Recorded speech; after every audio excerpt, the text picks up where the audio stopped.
Welcome to another edition of Politics and Right. I'm Egberto Willies, your host. Today I am with Andrew Villeneuve. I just learned how to say that. And he is the founder of NPI's Cascadia Advocate, correct? That's right. That's the blog of the Northwest Progressive Institute. All right. Well, first of all, tell us a little bit about your company. Sure. So NPI is a 501c4 nonprofit. And so we're a social welfare organization. That means we're allowed to do unlimited lobbying and advocacy under the tax code. And we were started 20 years ago. Right. And so we've been basically working to revolutionize grassroots politics in the Pacific Northwest and beyond for 2 decades and have accomplished a lot of things. In the last few years in particular, we've had a notable string of successes. A lot of our early years were spent trying to figure out how to stop right-wing ballot measures in Washington state. And that's just basically the use of the initiative to torpedo public services. It's the whole Grover Norquist drown government in a bathtub thing. So there was a Grover Norquist clone in Washington state named Tim Eyman, who's like another Grover Norquist clone in Oregon, Bill Sizemore. Is he draining the bathtub? Well, he wanted to. Oh, okay. And for a few years, he was passing an initiative every year at the ballot that was like a deceptively worded, let's cut taxes measure. But we finally were able to bring his initiative factory down. And he's been off the ballot now for several years. Oh, great. And you did that numerically. Well, what we did was we figured out pretty quickly we needed to destroy Eyman's influence in 2 places. First of all, we had to make sure the Democrats weren't afraid of him. So how did you do that? Democrats are kind of a fraidy people. Yeah, so we had to do a lot of work to convince Democrats that you just can't re-implement a Tim Eyman initiative if it passes. You can't just betray your principles and values. Right. So part of that was just working with people as they were running their campaigns to get them to realize what our values really are. So by 2012, we had a new governor, Jay Inslee, who you've probably heard of, climate champion. I interviewed him. Yeah. So you've interviewed him. So Governor Inslee he's the first governor in the last 20 plus years who has stood up to Tim Eyman every time. And Tim Eyman doesn't like him at all. Like, he despises him because the last 2 governors re-implemented Tim Eyman's initiatives after they were struck down in the courts. Right. Governor Inslee's refused to do that. Yeah. So it's basically a crop of Democrats that came in, realized, after talking with us, we have to stand up to Tim Eyman. I mean, the values that they hold, they know they're important. In other words, the Democrats with spines now. We have Democrats with spines. So that was the first step, is getting rid of Tim Eyman's influence in the Democratic Party, strengthening the Democratic backbone. I mean, part of it was helped by the fact that Eyman revealed himself to be a crook. And so then Democrats just didn't want to trust him, didn't want to give him any victories, right? So that helped. No, Democrats have a tendency not to understand their own electorate and understanding the values that they stand for, etc. You're a polling organization. Yeah. And I think and you can probably throw the numbers out at me. America is not a center-right country. Correct. America is not a center country. Correct. America is a center-left country, maybe, but we know America is a left country by values. Explain. Yeah, so I mean, when you look at polling, first of all, you can have anything say whatever you want. Like a survey can say whatever you want it to say. Data can be made to say whatever you want it to say. There's the old saying, lies, damn lies, and statistics.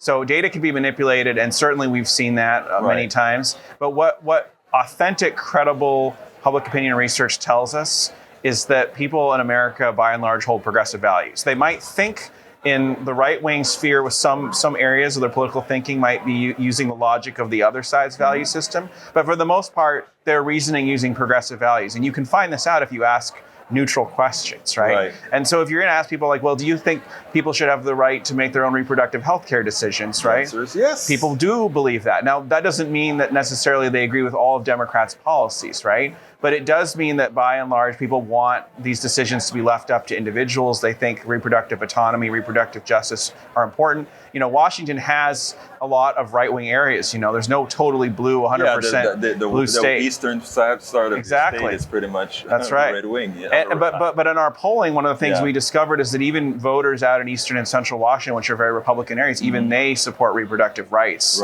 to some extent. Well, look at what happened for every bill that's been passed in Kansas and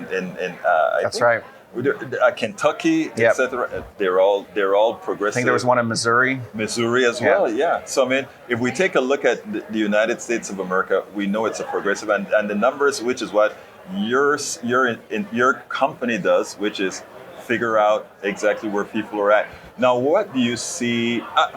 Let me back up a bit. I read somewhere recently that you're going to have a serious Republican challenge in the governorship of Washington? Yeah, so Dave Reichert, who's a former U.S. congressman and sheriff of King County, which is our largest county and one of the biggest Democratic bastions anywhere in the country, Dave Reichert is running for governor. He thought about it twice before. He was going to run in 2016, and he's like, nah. And then in 2020, he was thinking about it, and he's like, nah. But this time he's running. Now, you do the numbers. Why would he do that? Especially since right now the Republican Party isn't such a good name. Yeah, so I think it comes down to this for Reichert. He's in his 70s. Mm-hmm. He's like 72 now. He's going to be 74, I think, 73, one of those two in the presidential election year. And he can't run in 4 years because you're too old. Not only would he be too old, but there's probably going to be a Democratic incumbent in there. If he doesn't run, the Republicans probably have no chance. If he does run, they have like maybe a little bit of a stronger chance. Because it's an open seat. Well, because it's an open seat and because he is a big name. And he won, he won in a district that Democrats now control, which is Kim Schreier's district. Right. He was the congressman for that district for many years. And he won in Democratic years like 2006 and 2008 against Darcy Berner. Okay. But it's changed. The demographics has changed, right? It has. And also that has become a more Democratic area. Yeah. So, so what's his feel? Are they just wanting the Democrats to spend some money in that area? Probably. I think for Reichert, it's like he just can't rest. He can't ride off into the sunset, and call it quits without trying this once. So tell me where America is. What I like to do is, especially to the younger folks who are going to be carrying the ball later on. Yeah. Where are we? You mean like strategically?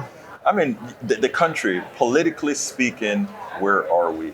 Strategically would be one part, but also where's the heart of America? Well, I think where we are at as a country is we're in the struggle to preserve democracy, to prevent neo-fascists from taking over. Right. And so this is the battle of our time, basically. Joe Biden called it this battle for the soul of America. Mm-hmm. That's not an accurate description at all. And I think, young people are looking at the country and going, what is there for us in 20 years or 50 years? We don't know. It's very easy as a Gen Z or a millennial to be like, will Social Security be there for me? Will there be a place to live in the southern states? Right. With the climate crisis getting worse all the time. So I think where we're at is we're a country that's hungry for progressive change, but it's out of reach in many places because of things like gerrymandering, because Republicans have done all this culture war stuff to distract people from what the real issues are, and their framing is prevalent in almost all media. Right. So that means that we struggle uphill to get we have to spend maybe 20 minutes explaining what our ideas are. Republicans need to say a few words and everyone knows what their ideas are because they've already cemented those ideas in the consciousness. Well, Frank Luntz, you can hate Frank Luntz, but you gotta love his intellect when it comes to how to wordsmith, right? Frank Luntz is a master of framing. And, George Lakoff has said we need to pay attention to what he's doing and study him. Lakoff himself is good. Unfortunately, Lakoff has never got the throughput on the left that, let's say, Frank Luntz has. His books are great. And by gosh, the reality is I think it is important for us to learn how to do exactly that. Actually, that's why I wrote some of those books there, because we have to be able to talk to the other side and present the case. Correct. Now, give me a closer. Well, I think we've got to be able to reframe effectively. Like climate change, for example, we say climate damage at NPI. We want people to understand this is a crisis. Let me stop you right there. Thank you. You're welcome. I don't think people understand that is a Frank Luntz move. Right. All right. That's true.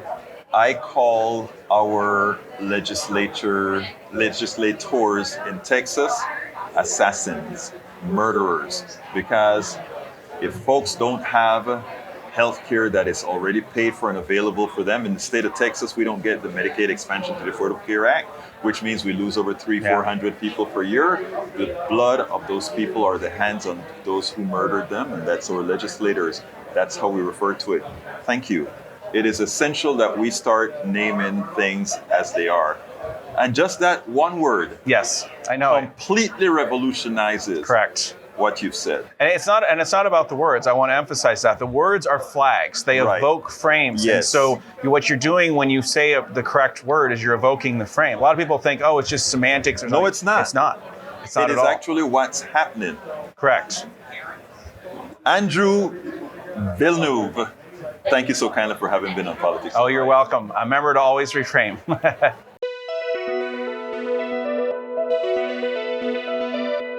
We spend a lot of time deconstructing the news, trying to parse it into a form that everybody can understand. We try to find those little nitpicks where it flies above the fray, etc. If you really like these videos that we do, I want to ask a big favor. Please go ahead, number 1, subscribe to our channel, and number 2, please join if you can. Thank you so kindly for watching. Keep watching. Please remember to share.